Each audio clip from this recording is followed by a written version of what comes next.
something that we've been planning for the best part of 12 months.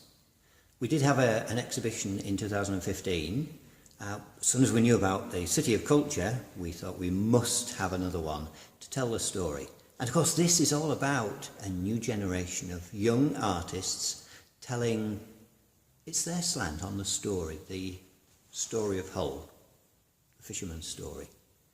So we're hoping that when people do visit the church, if they have no understanding at all about the fishing industry, we will tell the full story about the bobbers, the filleters, the story of the wives at home, the mission man, the ladies who brought about that great change, the headscarf revolutionaries, and then the men themselves at sea.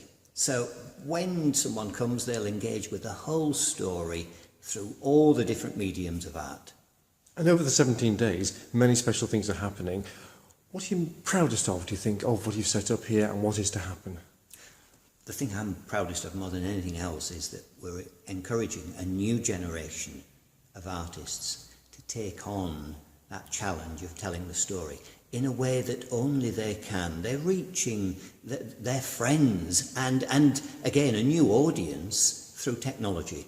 And some of the hits that we've had on the Facebook site and the website is amazing as that story reaches into new areas.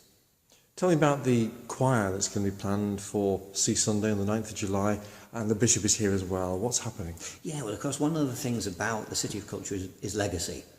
And we've managed to encourage the local schools, 4 primary schools that we have, to set up their own choirs. And each of those schools have had to select, it's been very difficult, but they've had to select 4 youngsters to represent their school. We've got a 48-strong choir that will be singing on Sea Sunday. Sea Sunday is that opportunity to bring together the community. So there's representatives from the Fishermen's Mission, from the Sailors' Children's Society, the Apostleship of the Sea, the local groups Stand and the Bullnose Heritage, and then we're going to celebrate. On Sea Sunday, celebrate everything that has been part of our heritage, and we're not forgetting those people who still work on the sea now.